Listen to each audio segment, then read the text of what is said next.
It's been quite wet in this region recently, and we have a lot of mushrooms and fungi that have sprung up. Here's one. Don't know what it is. I think it might even be a chantel, but I'm not inclined to put it to the test by eating it. Here's something else, really orange. And what are these? Puffballs? I'm not really sure. Let's see more. My knowledge of mushrooms is rather limited. I do know that if you squeeze them and they turn blue, that is psilocybin, or a magic mushroom. But I have not seen any of those around where we live. Now this one looks a little blue on the top, but I'm squeezing it and it's not turning blue, so I wouldn't try ingesting that, even if it was a magic mushroom. I know enough about them that even one of that size would send you reeling.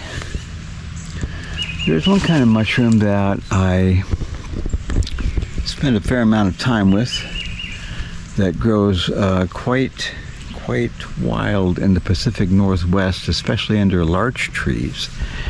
It's the type of mushroom that is biologically, it's linked to a certain kind of conifer.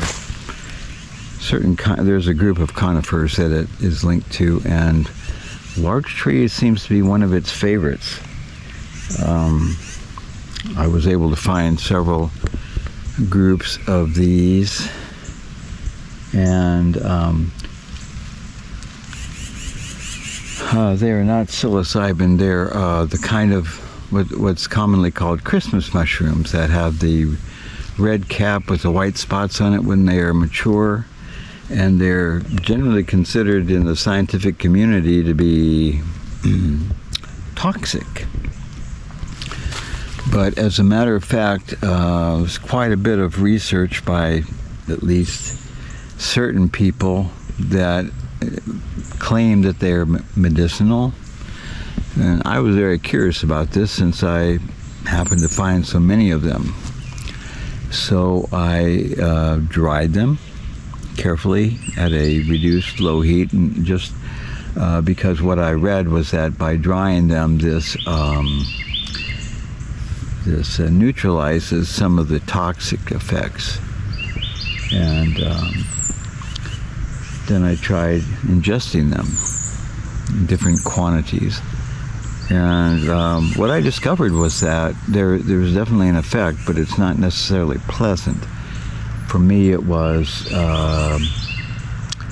kind of the feeling of being drunk, but not in a good way, not in a pleasantly drunk way, but in a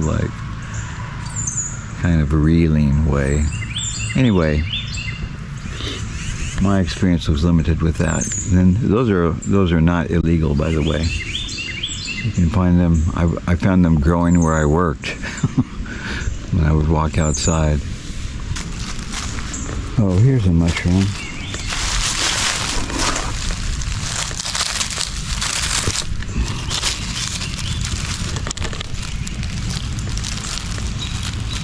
Also not turning purple or blue. I have no idea what kind that is.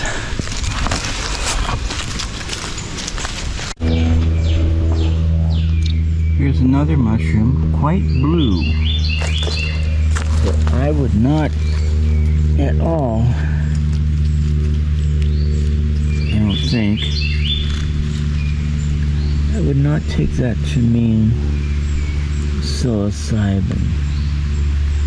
I have never seen a psilocybin mushroom that big, but that doesn't really mean anything. I certainly haven't seen them all. This looks like another one. And here we have one. That's quite red. But this is not Amanita Muscaria. Because if it was, the cap would be bigger for one thing, and the cap would have gone white, and there'd just be these red specks in it. So I don't know what this is, but some animal's been tasting it, probably a turtle. Turtles I've seen wandering around feasting on these on the mushrooms around here, which is pretty nice. I'm not Russian, so mushrooms are to me mostly threatening, unless there's a whole group of them. So they're not ones that I would risk eating, unless, like I say, it was Amanita Muscaria, strangely enough, one that's widely considered toxic, and yet I've collected quite a few of them and eaten them. I'm still alive. And the main effect was that they made me feel kind of bad, a little bit drunk. And so I concluded that was not an effect that was worth having. So I didn't really pursue eating them. But anyway, that's the mushroom story of today.